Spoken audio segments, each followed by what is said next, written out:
So let's talk about stealth in Pathfinder 2nd Edition. Stealth in Pathfinder 2nd Edition is a little more nuanced than it is in D&D 5e. It's not bad, but it does take a little bit to wrap your head around because there are different conditions involved other than just I'm hidden, I'm not hidden. So before I get started, I need to talk about some of these differences. So first of all, you've got observed. Observed is pretty much what you see. It's I see you. It relies on what they call precise senses. Most characters, the only one they have is vision. So for me, I'm going to just assume I can see you. Concealed typically is going to be someone you observe, but not necessarily. Concealed means you're in light fog. You're in dim light. You have some type of non-physical thing blocking your vision of the target or its vision of you. So we're going to say lightly hidden behind something. Lightly hidden. Let's say you know where they are. You can see them pretty well. Lightly hidden. Then you've got hidden. Hidden does not mean the same thing it means in 5e. In 5e, hidden is I don't really know where you are. In Pathfinder 2nd Edition, hidden means I know the area you are in. I just can't see you very well. You're hard to see. Hidden is more about I hear you, there's some rustling, but I don't have eyes on you, and if I do, it just might be the edge of your pants or something like that. I don't have a good view of you, but I know from my other senses generally where you are. So, for example, our orc friend here could be hiding in this tree. Somebody walking by may be able to see him. Not really. He could be hidden up in that tree. They wouldn't know, they wouldn't think he's kind of off in the forest. They could pretty well pinpoint it. Then you have undetected. Undetected is what I thought of in 5e when I was thinking of hidden, which is I know you're there, but I don't know exactly where. So they hear you, maybe, or they suspect someone is in the general area. They don't know the exact square, they don't know the exact location, but if you're in an interior room, they might know you're in the room. If you're in an outside area like I've got on this map, they may know what quadrant of the map you're in, what half of the map, or just suspect you're just in the general area. Unnoticed is kind of a subset of undetected. They have no idea you're there. They don't know where you are, they don't think you're there. They have no concept that you're there at all. And largely outside of combat, these two, undetected and unnoticed, are going to be kind of situational. Undetected would be you're hiding on the side of a road, waiting for somebody to come by and ambush, but the people you want to ambush end up being guards who are out there looking for bandits. They are kind of suspicious that there's people out there, so even if you have this undetected thing, I probably wouldn't rule it as unnoticed because they are looking for you, looking for trouble. But if you sneak into somebody's house as a rogue, they are asleep or they're in another room and they have no reason to believe you're there, you'd probably start off as unnoticed. Cover. The only reason I mention cover is because cover and greater cover can boost your stealth rolls. Cover gives you +2, greater cover gives you +4. And then there's 3 actions. These would be in combat type of actions you use. Hide would mean I stay in place and try to just make it to where you cannot see me. Sneak is I want to move and I want to keep you from being able to see and hear me, and that's the important thing, see and hear. And then seek is what you do if you're trying to find a hidden or an undetected person. So the reason I said all of that is so I can go through a few practical applications of how this would look. So let's take our friend here. I'm going to call him Kilmore. Kilmore is from Skyrim, and he thinks all he has to do to sneak is to crouch down in the middle of an open field and people can't see him anymore. The problem is he would be wrong. That is not how things work in the tabletop RPG scene. Skyrim is notorious for I crouch, I disappear, I'm going to steal all your things. That's not what we're playing. And here I have a commoner, and I'm going to use commoner stats. One thing that is different about Pathfinder versus 5e is you don't really have to remember your stealth rolls. So let's say our friend Kilmore here makes a stealth roll and he's trying to hide or sneak or avoid notice, any of those. he's going to roll against the perception DC of the target or targets if there's more than one. The perception DC and all DCs pretty much are the number plus 10. So he has plus 3 for perception. It just becomes DC of 13. If Killmore can roll above 13, he's either hidden or he's able to sneak or what have you. He doesn't have to remember the number he rolls, because if somebody, let's say this commoner, thinks he's over here and he's walking and he's looking for Killmore, he's going to make a seek check and he's going to roll perception against Killmore's stealth DC. And that's 17. So we don't have to remember that number. Once you're hidden, once you're sneaking, if someone is looking for you, they always roll against your stealth DC. You don't have to remember that number. So if you're really good at stealth, but you rolled a really bad stealth check, but just barely managed to hide, once you're hidden, you're pretty good. You're going to use your better stealth DC, because we don't have to remember numbers. It just works so much smoother that way. So let's get to an example. Let's say our friend Killmore is walking through the woods and he hears this commoner kind of mumbling to himself and says, "Hey, I want to sneak up on this person. I'm a murder hobo. I think he has something I want. I don't know who he is, but I'm going to go take it and probably rough him up pretty bad." So the first thing he does, he hears him and he goes, "Okay, we're not in combat yet. Let's try to avoid notice." That is your out of combat action, you can think of it, to sneak up on people. And Killmore would roll a stealth check. Let's say he rolls a 14. He's higher than the perception DC of the commoner, so he is able to move without the commoner really knowing he's there. The commoner's not expecting him to be there. There's no reason for him to think somebody's coming up on him. So Killmore is able to get over here behind these bushes, and he decides, "Hey, I'm going to go attack this guy." Then we're going to roll initiative as soon as Killmore decides it's time to go attack this guy. Now, since there's a couple things. Either he can start undetected, or he can start hidden, and that's going to kind of depend on the situation. And I'm going to talk about that with light and other things. But let's say, for the sake of argument, he starts undetected. He starts hidden. He's not undetected. So he wants to sneak up on this guy. Now, in order to sneak, you have to already be hidden. So it's almost a two-step process. If somebody knows you're there, first you have to get behind something and hide, and if you successfully hide, you can sneak. It's a two-step process unless you already start hidden. Because he was able to sneak up on this guy in the first place, he doesn't really know he's there.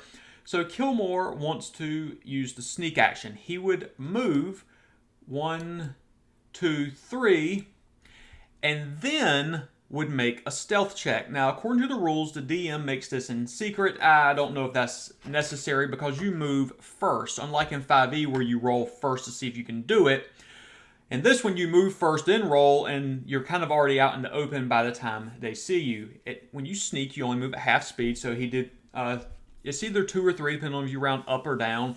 If I'm being generous, round up.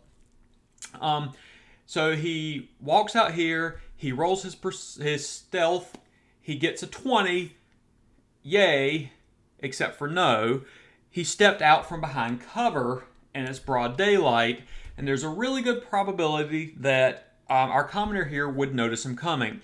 If you are hiding or sneaking and you ever lose cover or the concealed condition, you become visible within reason.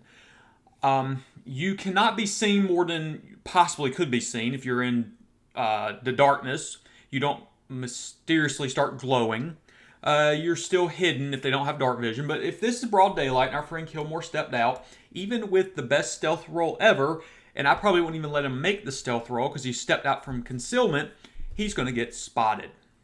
So let's rewind that, and let's assume that Killmore has more than Skyrim sense, and he just wants to sneak over here and pull his bow out and try to shoot him. So he's going to go 1, 2, and then he makes a stealth roll, and he rolls a 15, and he's able to beat the DC of 13. The commoner still has no IDs there. He uses an action to pull out his weapon, and his third action to shoot at the target. Now, if you are hidden or you are unobserved, your target is off guard to you. They have -2 to their AC. So he gets to pull this off, and then he becomes observed. Or he becomes concealed or hidden, depending on the situation. Like I said, you don't magically start glowing, and they know exactly where you are if the situation wouldn't allow for that. So yeah, Killmore would walk 2, make a stealth check. If he's still hidden, then he can attempt to attack. If he wanted to walk from here and then try to sneak 2 more actions to go over here, the problem is he loses cover. Once he loses cover in this gap, he would become observed by the commoner.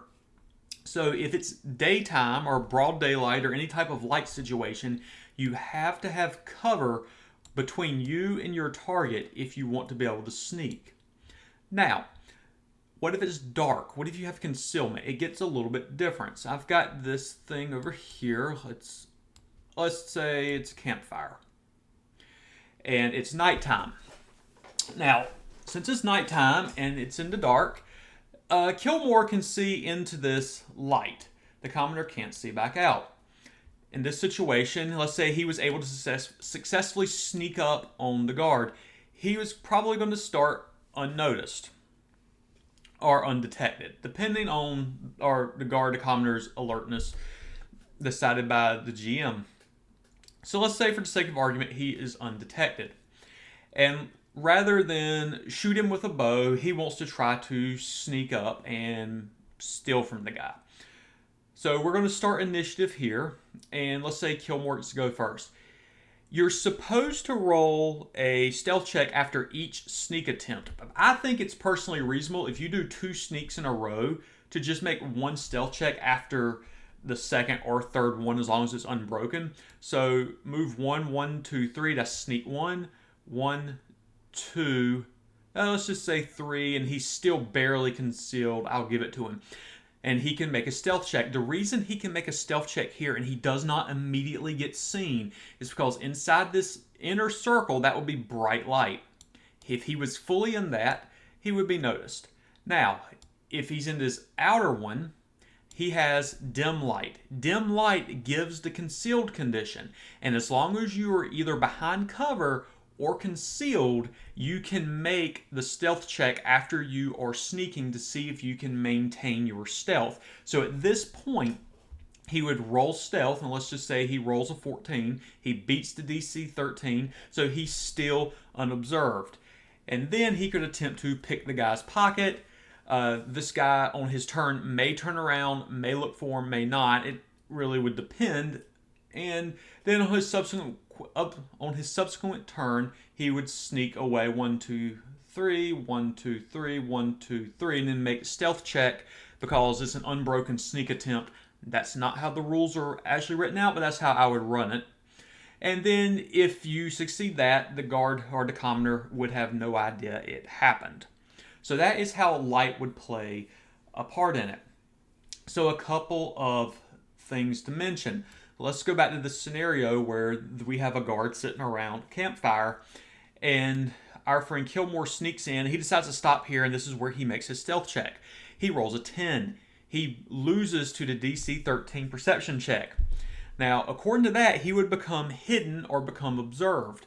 Now, because he is still in this dim light, as long as the guard doesn't have dark vision or doesn't move the light source, he's still in dim light, which still would give him the concealed condition. So he can never be anything less than concealed as long as he's in dim light.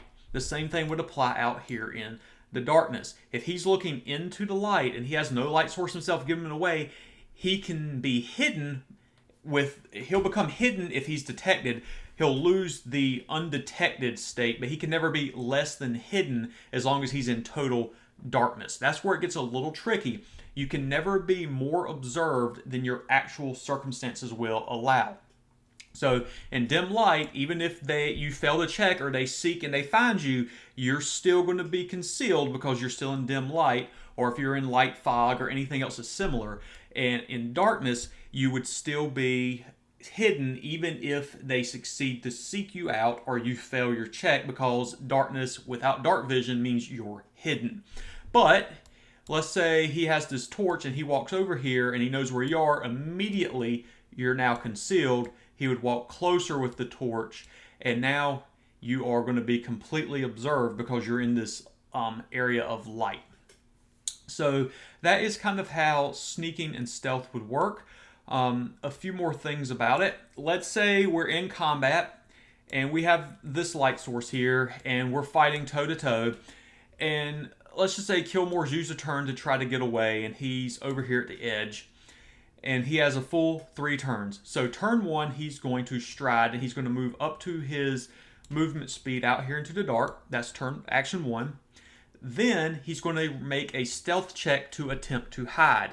Hiding, once again, is visual for the most part. So he's going to make a stealth check. Because he is behind this cover, I would probably rule he gets +2 to his stealth check for cover. So he'd make a stealth check against the perception DC. So against 13, let's say he gets a 15 and he succeeds.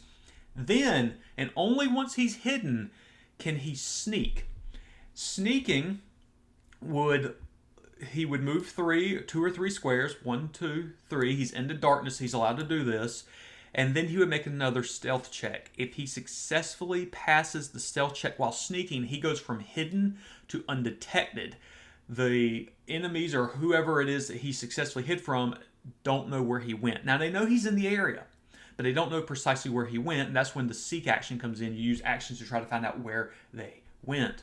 So hiding can only get you to the hidden state. Sneaking will move you from hidden into the unobserved state because you have moved to a different area without them knowing about it, without making noise, without being seen. And that's kind of how you can get away and sneak around in combat. Yeah, it takes 3 actions, a whole turn. It might even take 2 turns to set it up. But considering once you're hidden, they have to spend actions to find you and to look for you. It kind of offsets. Plus, once you're hidden or unobserved, once you attack them, you would get the off guard ability, which -2 to AC is pretty good. So in a nutshell, that's kind of how sneaking, hiding, and seeking work in Pathfinder 2e.